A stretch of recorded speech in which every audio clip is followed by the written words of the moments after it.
del cielo y rendirle todo tributo a nuestro Rey y a nuestro Señor. Ahí donde tú estás. Él es nuestra razón de ser. Él es nuestra razón de existir. Él es la razón de la iglesia. Y todo lo sujetamos a Él. Y Él es digno de toda nuestra adoración y de toda nuestra alabanza.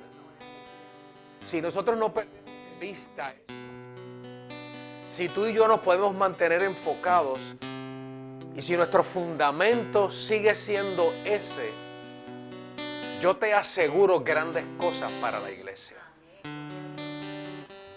Pero mientras eso no pase, pues nuestro caminar es distinto. Desde que llegamos a esta iglesia y desde que estamos en este lugar, hemos aprendido que sin Él, nada somos. Podemos tener todas las cosas. Sin Él, nada somos. Vamos a cantar un poquito más.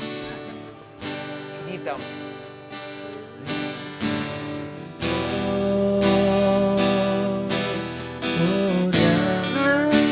Ahí donde tú estás, vamos a adorar al Señor. Vamos a adorar al Rey, al que hace todas las cosas. Adoramos, Señor. Eres digno de alabar.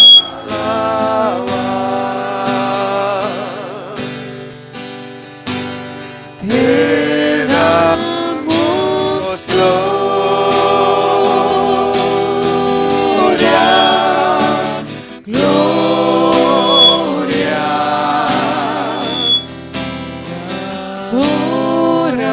Adoramos, Señor. Eres digno de alabar.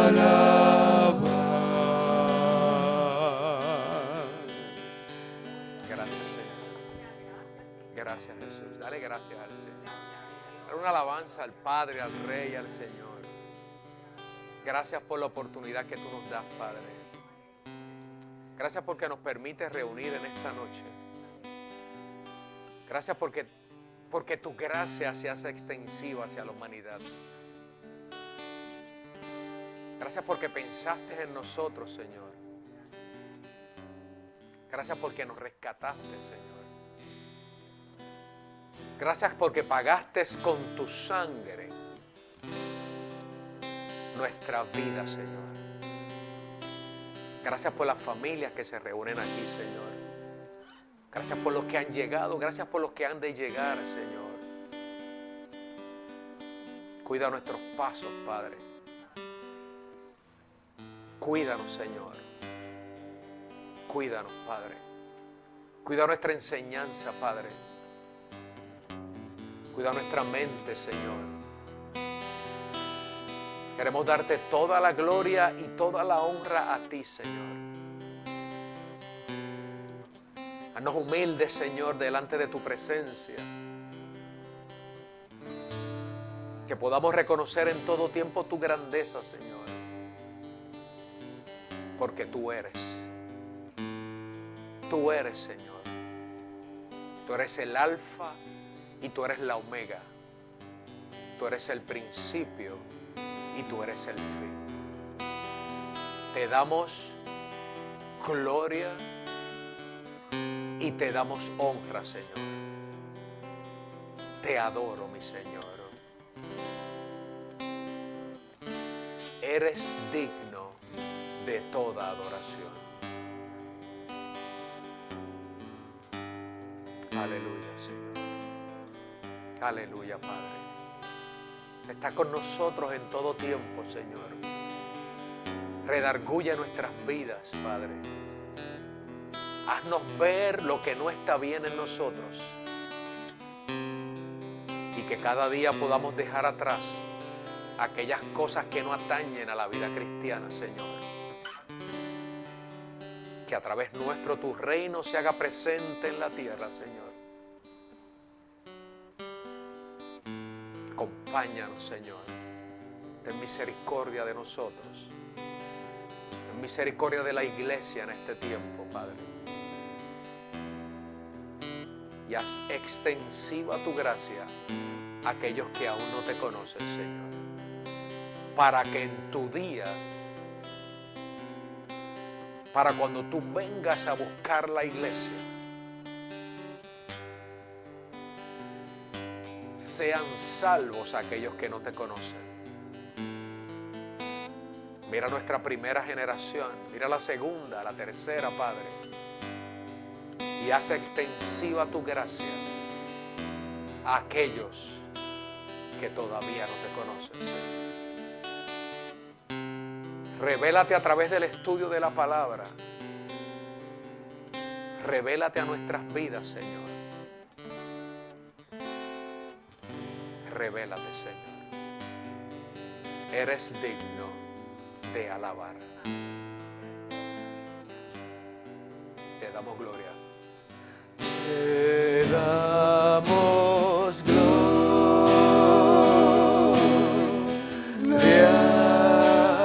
gloria. Te adoramos, Señor.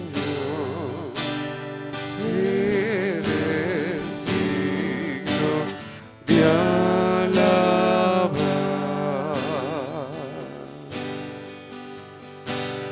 Te damos gloria,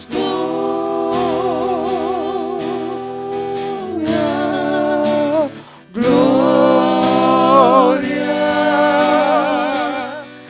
Te adoramos, Señor. Eres digno de alabar.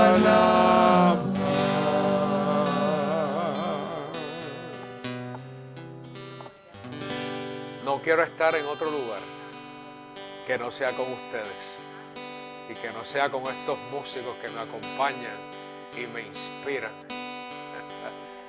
Voces privilegiadas. Todos los días le doy gracias a Dios por estos jóvenes que valientemente, todos los jueves y domingos, ¡boom!, están ahí en el frente de batalla, y a ustedes que están ahí en la brecha conmigo, diciéndole sí al Señor. Amén. Hoy vamos a terminar. Lo dije con todo propósito. Hoy vamos a terminar con el libro que no mucha gente le gusta, pero a diferencia de otras iglesias, he encontrado que a ustedes les gusta el Apocalipsis. Explícame eso. No puedo entender. La gente le rehuye y ustedes regresan a terminar el estudio. ¿Qué les pasa a ustedes? Yo creo que les falta un tornillo o algo así en la cabeza. Pero la verdad que hemos aprendido muchas cosas. Hemos aprendido mucho y hemos aprendido que no todo es escatológico y no todo es más como es al final de los tiempos, sino que hay una revelación para aquí y para ahora. Para aquí y para este tiempo. ¿Alguien notó algo diferente en la iglesia hoy? ¿Nadie vio nada diferente? ¿No la vieron? El domingo va a estar mejor. Está finalizada la cara de al frente. La parte de atrás de la casa no sabemos. Pero el frente va a estar terminado. Lo que pasa es que, gracias, denle un aplauso a Pedro. Pedro. Yo soy su ayudante. Yo soy el socio B. Él es el socio A. En toda corporación hay un socio A y un socio B, el socio principal y el socio B. ¿Verdad? Él es el socio A. Yo soy el B. Ve y haz esto. Ve y tráeme el taladro. Ve y tráeme el tornillo. Ve y busca esto. Ve a la ferretería. Yo soy el socio B. Yo lo acepto sin problema ninguno. Ve y compra esto. Y después me dice, ahora. Qué barbaridad, como dice Paco. Vamos a cerrar. Yo les había ofrecido para el día de hoy hablar un poco sobre la simbología y la numerología relacionado al libro del Apocalipsis, y con eso cerramos. Y yo les voy a decir algo, hermanos, escuchen hoy y presten atención. Alguien diga la palabra sencillo. Alguien diga la palabra simple. Así lo vamos a hacer. Jesús es sencillo. Jesús es simple. No le estoy restando. Oye, alguien me ha tocado. Sencillo. De mí salió algo. O venía alguien y le decía algo, él lo sanaba y le decía, sencillo, vete y no vuelvas a hacer lo que hacías. Sin mucha explicación. Va caminando por el agua, el Pedro se hunde en el mar. Chico, perdiste la fe. No te desenfoques. Sencillo, simple. Así pasa con el Apocalipsis. Queremos, tú sabes, sencillo, simple. No restando la importancia, sino que en la sencillez ahí hay grandes revelaciones para nosotros. Características o elementos fundamentales para el estudio del Apocalipsis. Para entender la numerología y para entender el simbolismo que está dentro de ella, hay unos aspectos que tienes que entender o tienes que aprender para el Apocalipsis y para otros libros y para los otros libros de la Biblia también, no deja de ser diferente. Para los que están anotando y los que llevan, ¿verdad?, la escriba de la iglesia. ¿Alguien sabe quién es la escriba de la iglesia? ¿Ah? ¿La historia de la iglesia? Pues hay una persona dedicada a eso. Cualquier cosa que nosotros se pierda la historia en el camino, no me lo reclamen a mí. Te van donde Eloida, le dice, Eloida, no estás haciendo tu trabajo. Estoy bromeando, Eloida. Está asustada. El domingo no viene. Dice, oye, no voy a ir para esa iglesia porque imagínate. Ok, características o elementos fundamentales para los que están anotando. Para entender el Apocalipsis, tenemos que estudiar o ver la perspectiva histórica y teológica del libro.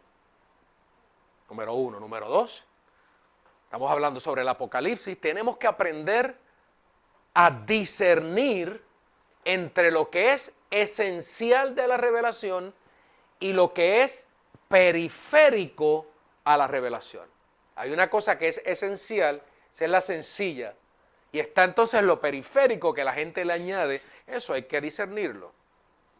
Para entender el Apocalipsis, número 3, tenemos que conocer parte de la historia bíblica. Hay que conocer la historia, estudia la historia de la iglesia, estudia la historia del pueblo de Israel, estudia la historia de la Biblia. La Biblia no es un libro de historia, pero contiene historia. Esto no es un libro histórico, esto es un libro bíblico, de inspiración bíblica, pero contiene historia del pueblo y del cristianismo, del pueblo de Israel y del cristianismo. ¿Tú sabes qué? Para entender el Apocalipsis y para entender lo que vamos a hablar hoy, tienes que saber que el Apocalipsis es para aportar a tu fe. No es para quitarte nada, es para aportar fe, para aportar esperanza y para aportar, o dije apostar, dije aportar, lo dije bien, y para aportar a la edificación del cuerpo de Cristo. O sea que nosotros a través del estudio del Apocalipsis vamos a ser edificados como individuos, pero edificados como iglesia. Una característica, un elemento fundamental que tú y yo tenemos que entender es que el Apocalipsis no fue escrito en español. Ah, espérate. Ahora entiendo. Leí los 7 cuernos, las 7 cabezas, el dragón. Espérate. Es que no fue escrito. Alguien diga, el Apocalipsis no fue escrito en español. ¿Eso te resuelve un problema? Pues claro que sí. Fue escrito en griego koiné, que era el griego popular, el griego que hablaba el populacho, que hablaba la gente en la calle. Y ese lenguaje expresaba características particulares de su época.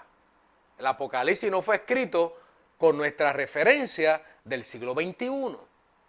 Por eso es que asusta. Fue escrito en el primer siglo, allá, con un lenguaje en particular y una cultura en particular. Las visiones de Juan, hablando del idioma, de ese griego, fueron escritas, perdón, no se redactaron de acuerdo a nuestra forma literaria de este tiempo.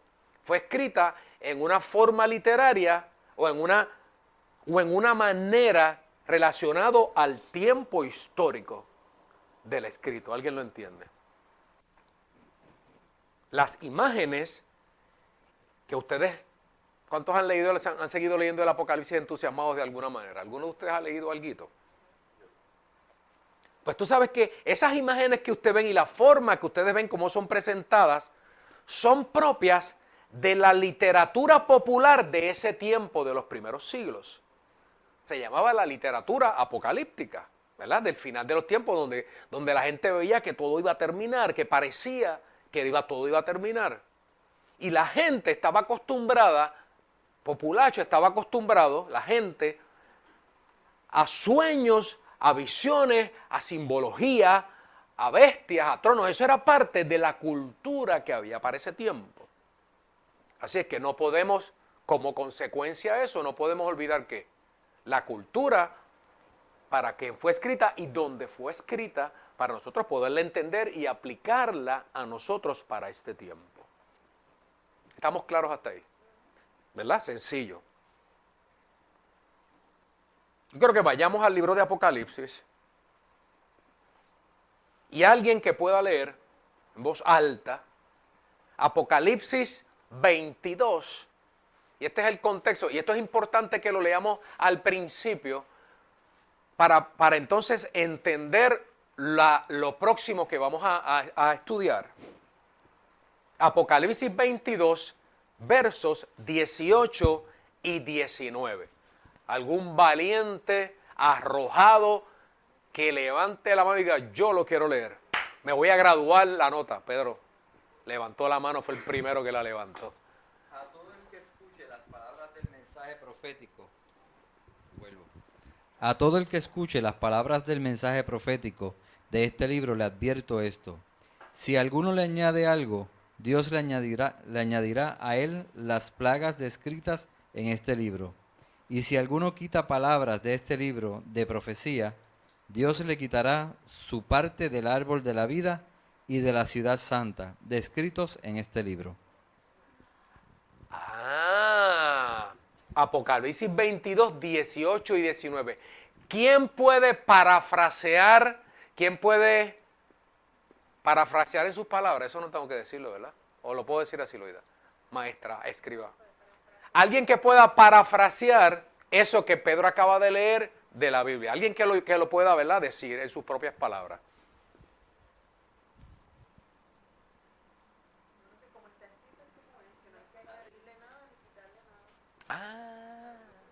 ¿Cómo?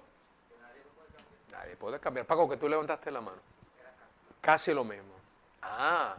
Significa que hay una numerología y hay una simbología y hay algo encerrado en el libro. ¿Y qué te dice la palabra? No le añadas, no le quites, no lo interpretes, en otras palabras, como no es.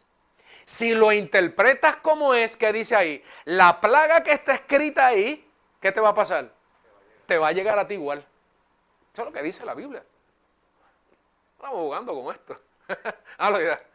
Loida abre los ojos, se le quieren salir la bola de los ojos. Pero ¿verdad qué interesante es la Biblia? Por eso es que tenemos que tener cuidado cómo interpretamos el libro del Apocalipsis. Cuidado, te dice el Señor. La plaga está ahí si lo interpretas mal. Pero ¿qué pasa? Apocalipsis es parte de la Biblia. La Biblia no termina en Judas. ¿Alguien se dio cuenta de eso?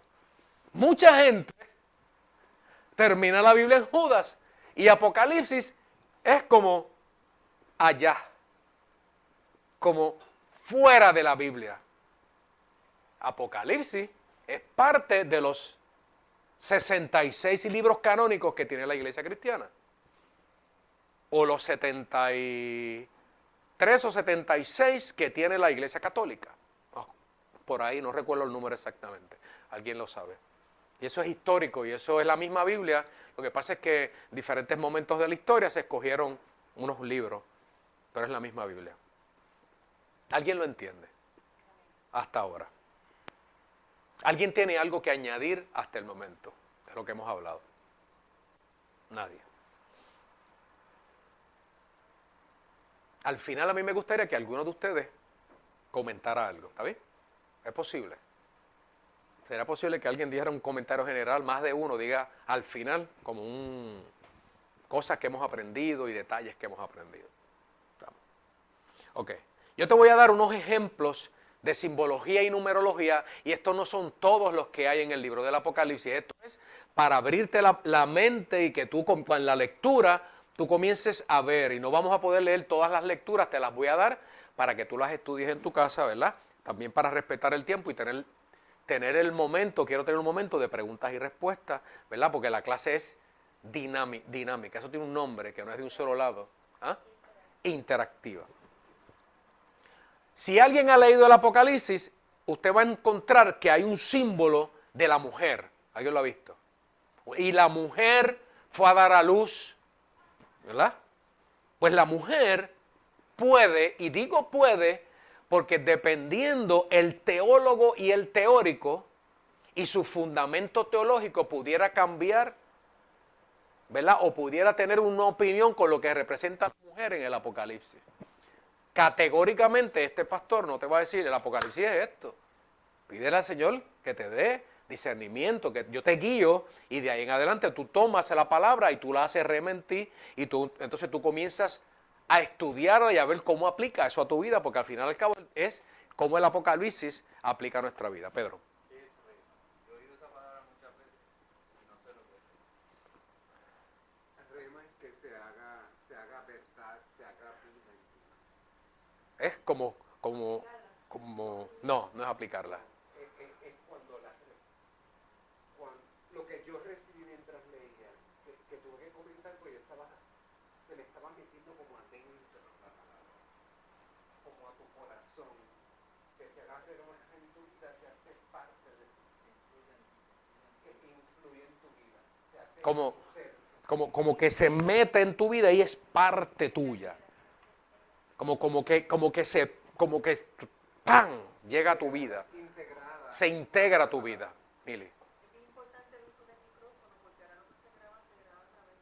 Sí, a través de la línea, sí. Estamos mejorando y es para mejorar. Ahora la gente que nos ve por internet nos oye mejor. Esa es la realidad. Nos está oyendo perfecto como si fuera un estudio de televisión. Casi. Estamos ahí, casi. Pronto vienen 2 cámaras. Estamos trabajando con eso. La música se oye. Estamos ahí. Estamos perfectos. Exacto. Ahora volviendo acá. La mujer puede representar, y digo puede porque como hablamos de diferentes teóricos, puede representar a un pueblo, a una ciudad, y también puede representar la iglesia. El ataque, ¿verdad? Cuando dice, y la mujer estaba e iba a dar a luz, eso está por el capítulo 12 o el capítulo 17, ustedes búsquenlo. Capítulo 12 del verso 1 al 17 y capítulo 17 del verso 1 al 18, y eso se lo doy para que ustedes lo estudien. Pues puede ser que la mujer represente a esa ciudad en particular donde el profeta se estaba aludiendo, también puede representar un pueblo, y en algunas ocasiones algunos teóricos dicen que puede representar la iglesia. Al final del Apocalipsis, que habla de la palabra, el espíritu y la novia dicen que ven al Señor. La mujer representa, ¿verdad?, el lugar donde se pare. Aquí parimos la gente. Cada vez que alguien entra por esa puerta queremos parir, ¿sabes? Y parimos en ti conocimiento, sabiduría, ¿sabes? Parimos. Por eso es que se usa a la mujer. La mujer tiene un papel importante en la historia del cristianismo, desde el principio de la creación. La mujer es parte integral de la historia, Es parte fundamental de quienes somos nosotros. Número 2, otro símbolo que aparece en el Apocalipsis son los cuernos. ¿Alguien leyó algo de los cuernos en el Apocalipsis? Diferentes figuras con 7 cuernos, ese tipo de cosas. Esos cuernos, capítulo 5, verso 6, o capítulo 12, verso 3, para que ustedes lo anoten y lo estudien. Los cuernos pueden significar o pueden indicar autoridad y pueden indicar poder de algo o para algo. Cuando tú oyes y lees en el Apocalipsis las alas, eso es otro símbolo más, las alas. Alas es dinamismo, es movimiento, es la capacidad de tener movilidad. Capítulo 4, verso 8, capítulo 12, verso 14. Alguien ha leído que también en el Apocalipsis unos símbolos que aparecen son muchos ojos. Oye, ¿tú estabas conmigo cuando yo estaba esperando el estudio? ¿O tú no fuiste a trabajar hoy? Ah, porque no leíste, lo sé. Madeline estaba leyendo y sé que estaba leyendo durante esta semana. Los ojos tienen que ver con el conocimiento. Y eso se aplicaría a nosotros de esa misma manera, ¿verdad? Nosotros aprendemos, ¿verdad? Por ahí entra lo que aprendemos, lo que conocemos, ¿verdad? Parte del oído, parte 2 orejas, pues 2 ojos. Pues los ojos tienen que ver con conocimiento. Mira por todos lados, hacia atrás, hacia adelante. Eso es conocimiento. Capítulo 1, verso 14. Para los que están anotando, capítulo 2, verso 18. Capítulo 4, verso 6. Y capítulo 5, verso 6. Para que lo estudien. Una de las cosas que también ustedes pudieron haber leído de símbolos son las palmas. Si lo leíste, Madeline. Pues palmas tiene que ver con el triunfo. Si alguien recuerda cuando Jesús hizo la entrada triunfal, pues ¿qué es eso? Pues esa entrada triunfal, ¿verdad? Representa vivencia, representa triunfo, ganancia. Capítulo 7, verso 9. Otros símbolos que ustedes pueden encontrar son las trompetas. ¿Qué dije? Las palmas y después las trompetas. Y ahí ustedes sí pueden hablar. ¿Qué representa las trompetas? Ahora, sin miedo. Las trompetas. La voz de Dios. Esa voz, ese anuncio, esa voz de Dios, la voz que es sobrehumana, que viene del cielo. Es la voz divina. Esas trompetas, y lo dice la Biblia, está llena, ¿sabe? La Biblia completo, como voz de trompetas. Capítulo 1, verso 10, capítulo 8, verso 2, para los que van a estudiar más adelante. La espada es otro símbolo que está ahí también. La espada aguda. ¿Cuál es la espada? Ustedes la saben, esa la hemos estudiado ¿cuántas veces? ¿Qué cosa? La palabra de Dios. La palabra de Dios, cuando habla la espada aguda, la espada de doble filo, es la espada que juzga y en algunas ocasiones es la espada que castiga. Ahí podemos hacer varias referencias. Capítulo 1, verso 16, para que lo estudien. Capítulo 2, verso 12. Capítulo 2, verso 16. Capítulo 19, verso 15 y verso 21. Esa la hemos estudiado aquí bastante. La espada de Dios, ¿sabe? La palabra, la que transforma, la que corta, la que llega hasta el tuétano de los huesos. Cuando la palabra predica, debe haber en nosotros un cambio. Cuando tú recibes el mensaje de Dios, es para cambio. Punto. Cristianismo es cambio, transformación, es dejar las cosas del mundo atrás. Y que esa palabra, mira, corte de raíz aquellas costumbres que no van de acuerdo a las enseñanzas de Jesús. Las vestiduras blancas, lo han leído en el Apocalipsis. ¿Qué podría representar las vestiduras blancas? Pureza, santidad, ¿qué más? Es ese mundo santo, ese mundo puro, ese mundo glorioso que viene a través de la victoria victoria de Jesús a nosotros. Esa resurrección de Jesús, pues esas vestiduras blancas somos nosotros santificados a través de Jesús. Capítulo 6, verso 11, capítulo 7, verso 9 y verso 13, capítulo 22, verso 14. También en el Apocalipsis puedes encontrar una simbología o ¿verdad? Una representación del mar, las aguas, el mar. Capítulo 13, verso 1 y capítulo 21, verso 1.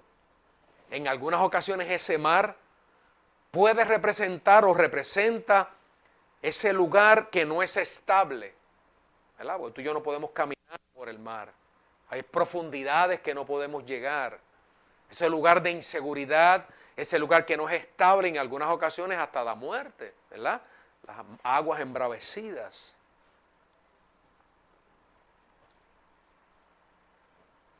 Uno de los datos más interesantes que encontré en la simbología es cuando habla de la mano. Y en su mano tenía, en su mano. ¿Tú sabes qué? La mano, por eso es que yo te digo que tenemos que entender la cultura y cómo fue y dónde fue escrito y para qué fue escrito.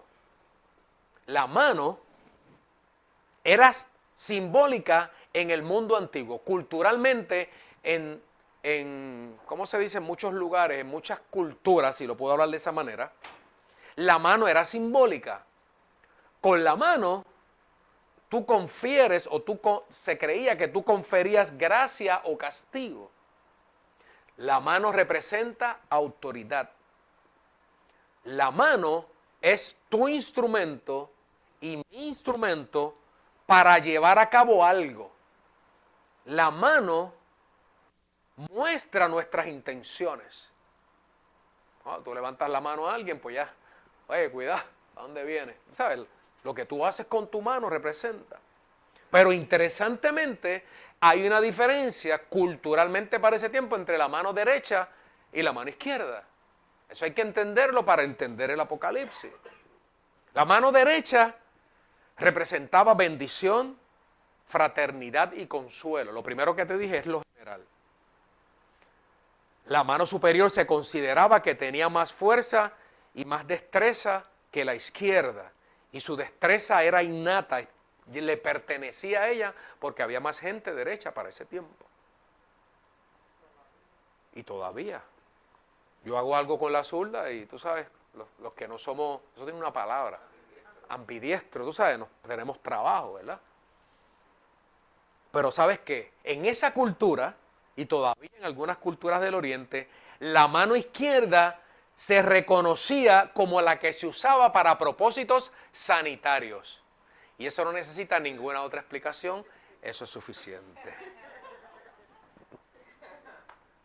Por eso, no, hay que entenderlo. Es así, no lo puedo cambiar, la historia tú lo sabes. La mano izquierda pues se utilizaba para ese propósito. La derecha no. Dame siempre la mano derecha. Ya tenía problemas. Esa es una buena pregunta que no tengo respuesta. Esa es la única pregunta que no quiero que me hagan. Pero tú sabes qué, la mano derecha, ellos creían que en sí tenía más poder que la izquierda, era superior. Había algo innato en ella. Pero la mano derecha estaba relacionada al sacerdocio de Aarón. La mano derecha para esa época y en ese contexto cultural se usaba en cuestiones jurídicas, pero también representaba la fuerza y la provisión de Dios. El concepto de la derecha todavía al día de hoy, en muchos lugares, en muchas culturas, sentarte a la mano derecha de alguien representaba ¿qué? El favor. ¿Qué cosa? Privilegio. ¿Sabe que hay una conciencia cuando la palabra en el Apocalipsis se escribe sobre la mano y tenía en la mano? Hay una autoridad, hay un favor, hay una preferencia, hay una fraternidad en eso. Estos son algunos de las simbologías y vamos a hablarte un poquito más. Vamos a hablarte un poquito de colores para variar y después volvemos otra vez. El blanco. Apocalipsis 1:14 Apocalipsis 3:4, 3:18, 4:4, 7:9, por ahí puedo seguir un montón. El blanco puede simbolizar el triunfo, las vestiduras blancas, esa, ¿verdad? Ese color, el blanco. El color púrpura, alguien le dice, creo que es escarlata también, tiene algo que ver con eso. Ese color púrpura simboliza el lujo y la magnificencia, lo grande. Por eso es que ustedes ven, los obispos utilizan camisas púrpuras, eso hace una diferencia, eso le corresponde el cuello clerical con las camisas púrpuras. Te ven cuando vas a las reuniones de obispos, yo he ido a reuniones de obispos y arzobispos y tienen camisas púrpuras, porque eso representa un grado, ¿verdad? No podemos decir superioridad, pero un grado de aristocracia, esa es la palabra correcta. Pues también en ese tiempo se hacía. El amarillo, Apocalipsis 6:7, representa aquellas cosas que se descomponen, la descomposición de cosas. El color negro, ¿a qué se puede referir?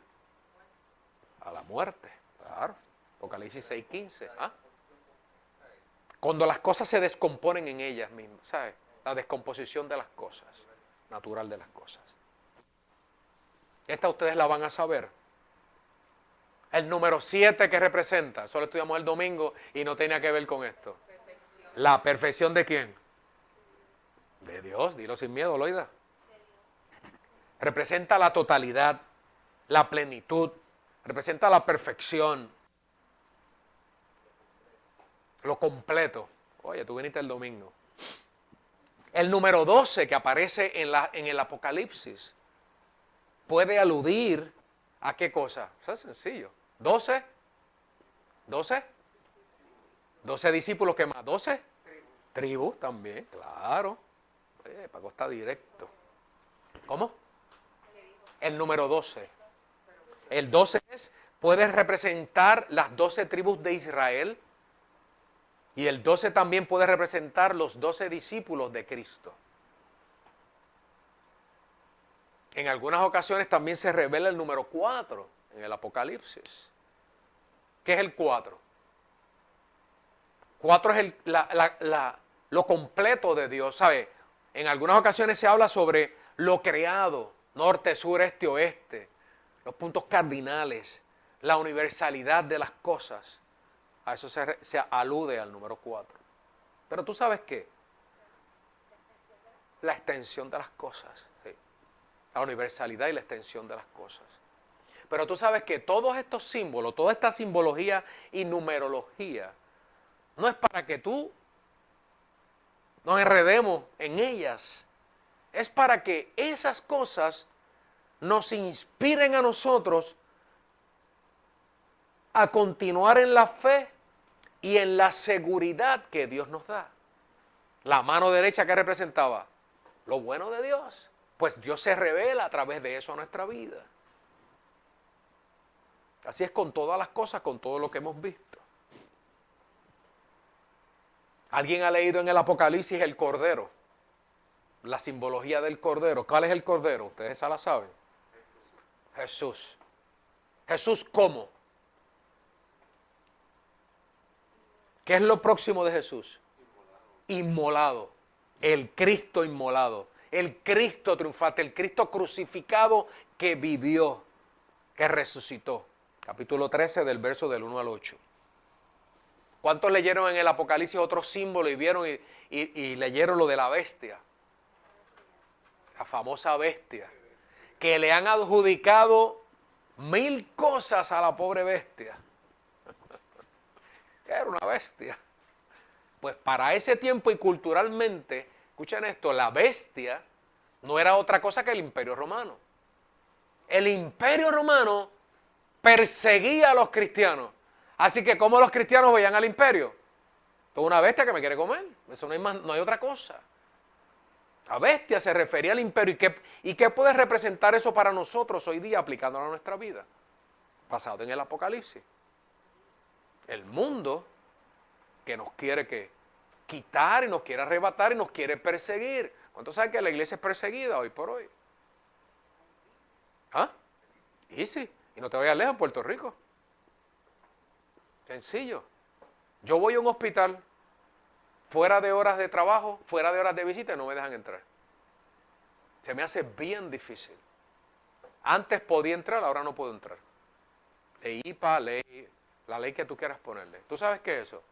Eso es persecución contra el pastor, contra la iglesia cristiana. Esa es la bestia. Si la aplico a este tiempo. También puede representar, ¿verdad? Los habitantes de la tierra, dice en una parte, que creo que es 13 del 1 al 18, que hablaba que los habitantes de la tierra cuyos nombres no estén escritos en el libro de la vida adorarán a la bestia. ¿Qué significa? Puede significar que eso equivale a que tú y yo cedamos y caigamos derrotados ante el poder del imperio, al poder del reino de las tinieblas. Así es que lo podemos aplicar a nosotros ahora. Los 144,000, ¿alguien lo leyó en el Apocalipsis, los 144,000? 144,000 es un número representativo ¿de la qué? De la gente de las 12,000 por cada uno, pero eso es una representación de eso, de ese pueblo escogido y protegido por Dios. Exactamente, Paco. Identifica a esa gente de las tribus que fueron fieles y al ser fieles Dios los protegió para que no se contaminaran de otras cosas. ¿Voy muy rápido o vamos bien? Vamos aprendiendo, está interesante, ¿verdad? Llevo un montón de días con esto aquí. Interesante. Estas 2 semanas me he ganado mi sustento, bien gano. El dragón, ¿alguien leyó en el Apocalipsis el dragón? ¿Vieron la figura del dragón? El dragón que atacaba a la mujer cuando la mujer estaba para parir. Dice que la mujer estaba con dolores de parto y el dragón estaba para arrebatarle al hijo y quitarle al hijo. Pero tú sabes qué, ¿cuántos saben que el dragón no existe? El dragón existe. El dragón que está en Disney existe. Que no sea, Alejandro dice sí. ¿Eso es una figura? Dilo más alto, Loida. Pero dilo con fuerza. Es una figura de ficción. Sencillo.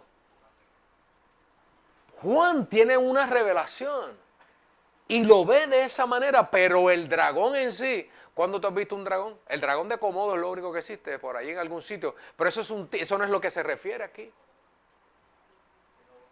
¿Ah?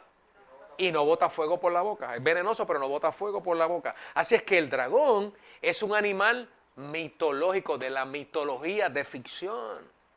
¿Sabes qué? El dragón representa a Satanás, representa al maligno.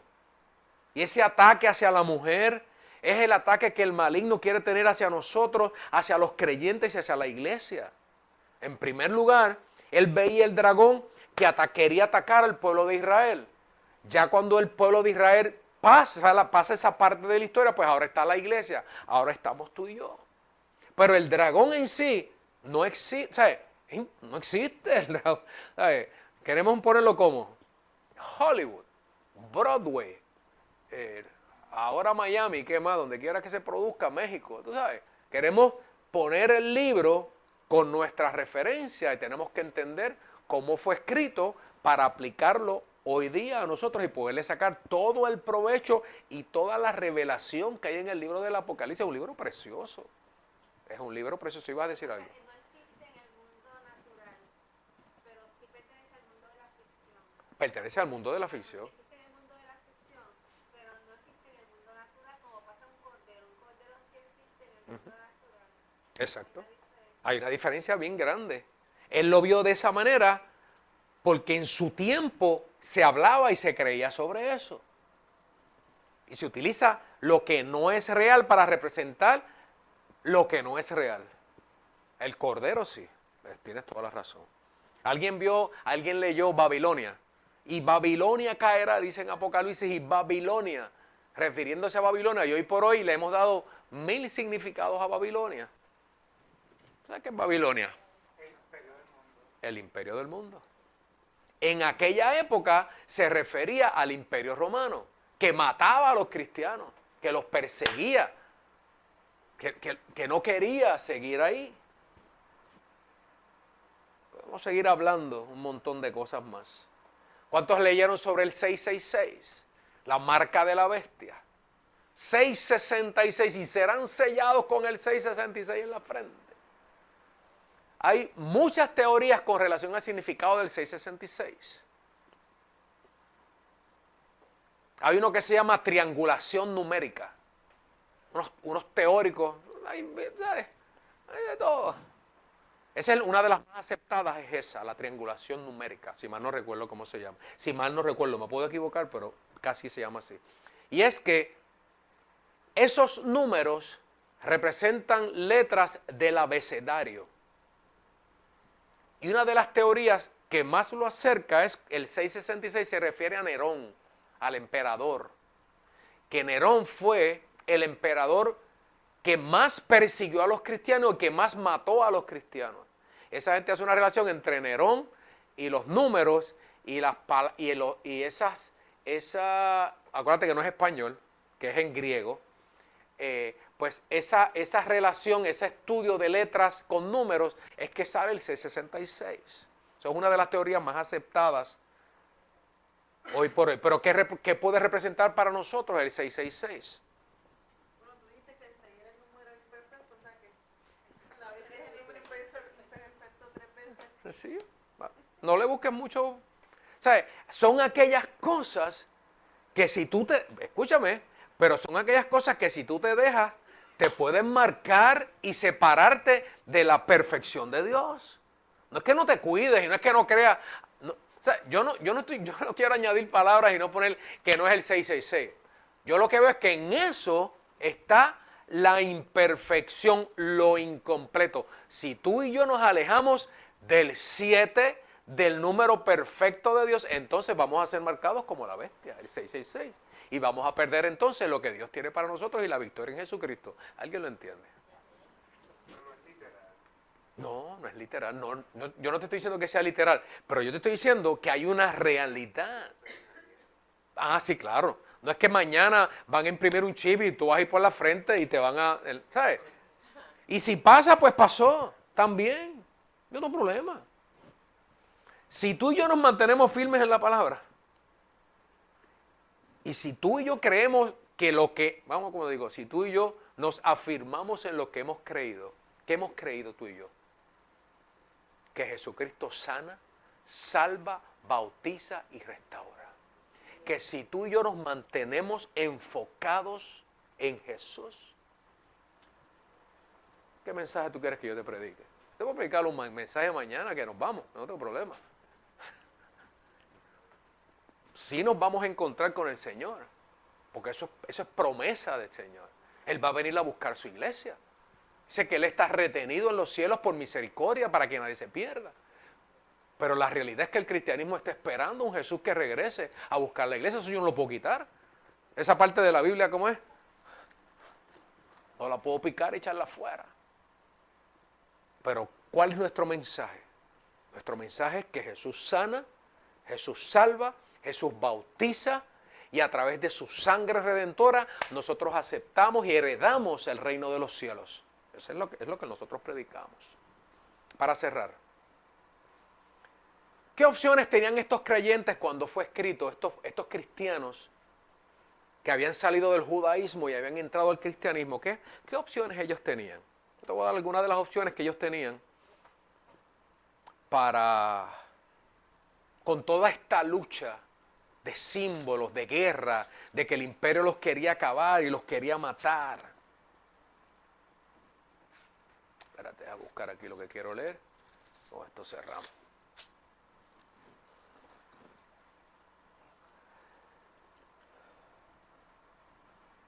Número 1, ellos quizás, el pueblo, ¿qué opciones tenían? Número 1, dejar la fe y renegar a Cristo. Esa era una opción. Tú y yo tenemos esa misma opción.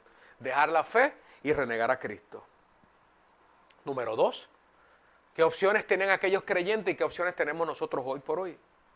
Podemos mentir o podemos simular la adoración.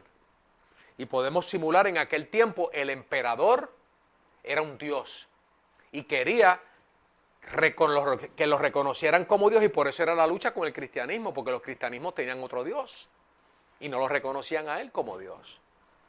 Así que quizás aquellos cristianos o tú y yo podemos simular nuestra adoración, a qué Dios le vamos a seguir.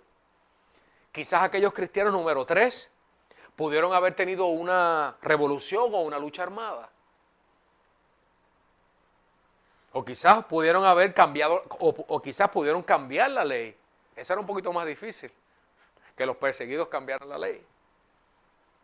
Pudiera ser que también tuvieran tolerancia y diplomacia y que pusieran elementos que no le pertenecen en su religión. Eso habíamos discutido en la iglesia, que era sincretismo religioso, cuando tú coges elementos que no son del cristianismo y los metes en ellos. Por esto sabemos que esa no es una opción real.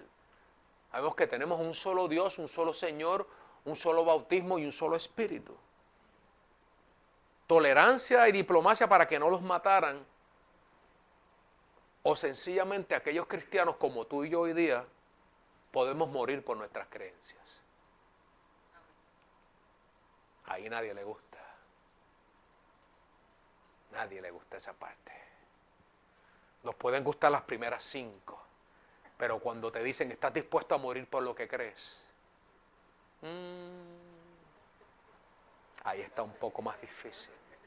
A eso se tenían que enfrentar aquellos cristianos. Por eso es que el apóstol Juan, en el capítulo 7 del verso 10 y 12, leo de la siguiente manera y con esto cerramos.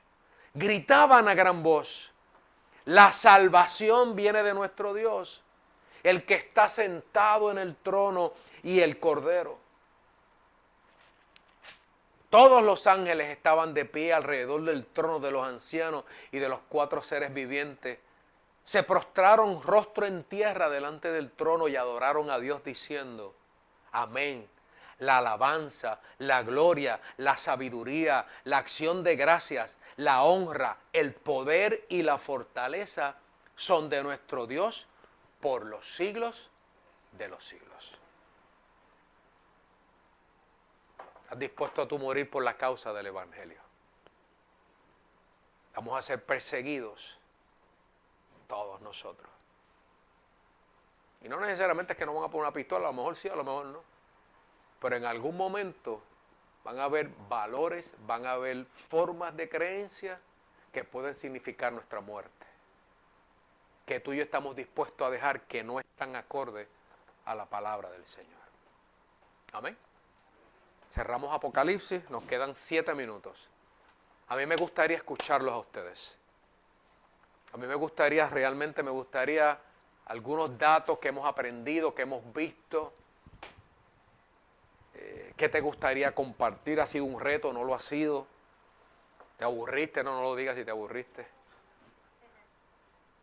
¿Qué cosas? ¿A quién quiere compartirlo? Loida, pero ¿cómo tú vas a levantar la mano así?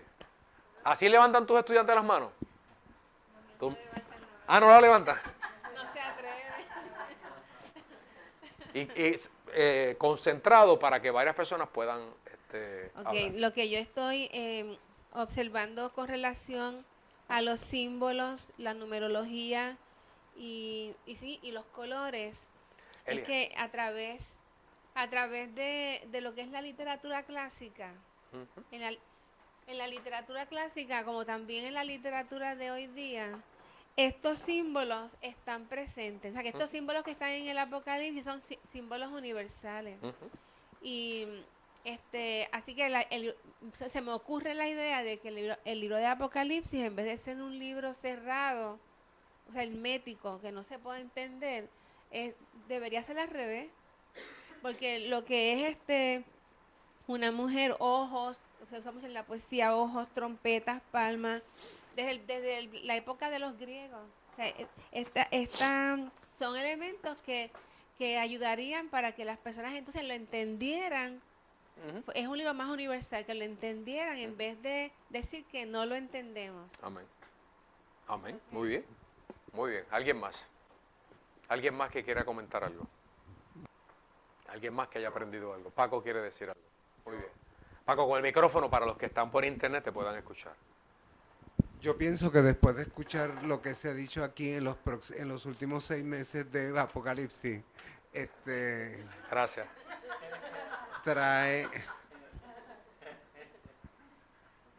trae una visión completamente diferente a lo Escuchen, que yo escuchen. aprendí, que me iban a matar, que me iban a dar con una espada, me iban a romper la cara, y todavía yo voy a casa de mi mamá y los sábados está puesto un señor que tiene una religión completa acerca de esto.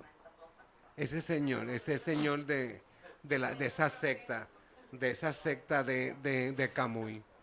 Y hay otra secta más del que le sigue, es otra secta más que me dice, bueno, ya yo como en la sala, porque en el comedor yo estaba condenado, porque todavía se predica que va a venir, que te vas a levantar con una batita y que sales por un sitio y es como Disney World. Todas las películas, pero de verdad. Eso es lo que yo aprendí en años de religión cristiana, que no me gusta para nada. Porque lo encuentro sectario, lo encuentro que da miedo, que me da pánico, que no quiero ir a ninguna religión que me digan eso. Y la visión que tú has traído es una visión de posibilidad de que las iglesias a las que se refieren en los primeros 3 capítulos, que es donde estuvimos más tiempo, es de exhortación y de estímulo a que crezcas y no hagas los errores. Y vas a ser siempre premiado cuando haces las cosas como deben ser. El resto es una manera también poética, alegórica, metafórica, de una visión que tuvo alguien que también estaba en destierro y estaba aislado y lo estaba viendo en un mundo medio surrealista, porque es como medio surrealista lo que presenta. Lo importante de esto es que se haga rema la verdad de Dios en nuestra vida, que rema es la palabra de Dios cuando llega a tu corazón. Esa es la mejor definición que la di ahorita. Y que la palabra de Dios a través de Apocalipsis sea una de victoria, de posibilidad y de salvación. Okay. ¿Alguien más? ¿Alguien tiene algo más que decir? Alejandra. ¿Alguien más? Madeline. Que aprendí que el libro es un libro de guianza y promesa, que tiene promesa para todos nosotros. O sea, que no era un libro de miedo ni de desesperanza, al contrario, era de esperanza, promesa para todos nosotros y guianza. Amén. Amén. ¿Alguien más? ¿Alguien más tiene algo que decir? De lo que hemos hablado por los pasados mes y pico, como dice Paco. Mira, les voy a decir algo. ¿Alguien? ¿Nadie más? Les voy a decir algo, con esto cerramos. Cuando empezamos a hablar sobre el Apocalipsis, yo pensé que iba a ser menos, les voy a decir la verdad. Pero yo me sometí a la palabra y me sometí al Espíritu y dejé que el Espíritu trabajara y que nos fuera guiando a todos nosotros. Y yo creo que el Señor tiene un propósito para nosotros y lo tiene. Y es que la Biblia es buena de tapa a tapa, completa para nosotros. Y podemos aprender de toda la Biblia, desde principio a fin. No es un libro separado. Y hemos visto como mensaje, hicimos una serie de 3 mensajes, pero lo hemos visto como estudio bíblico, estudio de las Escrituras. Así es que, desde mi punto de vista, yo he aprendido más que todos ustedes. Les voy a decir la verdad. He aprendido, no tienen idea, lo que yo he podido aprender y le agradezco a Dios la oportunidad que me dio de poderlo trabajar. Más adelante en el año, a lo mejor tocamos algún tema. Los próximos 2 jueves, jueves que viene y el jueves siguiente, vamos a dar un taller de 2 jueves sobre la oración. La importancia. Tenemos que aprender a orar, lo básico, historia, fundamento, aplicación, cómo se hace. Porque yo entiendo que ahí es que vamos a levantar la iglesia. En la oración es que tú y yo vamos a levantar la iglesia. Así que los próximos 2 jueves van a estar definidos por un taller sobre la oración. Esto que ustedes ven aquí, estos 4 libros, esto es parte de la bibliografía, esto es parte de mis referencias para este estudio. Lo que yo hablé no me lo saqué de la manga, no son mis teorías, no es Eliezer, versión de Eliezer. Claro, yo hablo lo que creo, por supuesto, pero yo busco información, yo estudio información y aquí los 4 principales referencias bibliográficas están ahí en la oficina, tú me las preguntas, yo te las presento sin ningún problema para que tú también las puedas ver. Sabe que hay que estudiar y hay que profundizar, hay que dedicarle muchas horas de estudio para poder hacer lo que nosotros hicimos durante este primer mes y pico de este año 2016. ¿Ok? ¿Alguna pregunta adicional? Vamos a estar todos puestos en pie, nos preparamos. Le damos la gloria al Señor. ¿Alguien le puede dar un aplauso al Señor por todo este mes? Muy bien. Este domingo venimos a la casa de Dios. Yo te voy a pedir que vengas este domingo. Vamos a venir este domingo a alabar al Señor, a bendecir su nombre. Vamos a extendernos este domingo. Vamos a orar por el servicio del domingo para que Dios esté en medio nuestro y se cumpla la voluntad del Señor. Que su voluntad es superior a la nuestra y Él conoce lo que nosotros no conocemos. Padre, te damos gracias en esta noche. Te damos gracias porque nos das la oportunidad de aprender un poco más. Te doy gracias en lo personal, Padre, porque cada día me retas, Padre, a continuar superándome, Señor. Te pido, Padre, que de la misma manera tú te reveles a mis hermanos y tú continúes en medio nuestro haciéndonos crecer en este caminar, en este mundo cristiano, Padre. Gracias por la oportunidad. Gracias, Padre, y que esta palabra se haga realidad en nosotros y que nuestras raíces cada día sean más profundas y que nada ni nadie nos pueda mover de la gracia tuya, Señor. Gracias porque nos has traído hasta aquí. Y gracias porque sabemos que un día nos vamos a encontrar contigo, Señor. Cara a cara, Señor. Nos vamos a ver nuevamente en gloria, Señor. Y juntos, Padre, tendremos una vida adicional, una vida completa en ti, Señor. Padre, llévanos en paz, llévanos en bien. Bendice a mis hermanos, Padre, cúbrelos.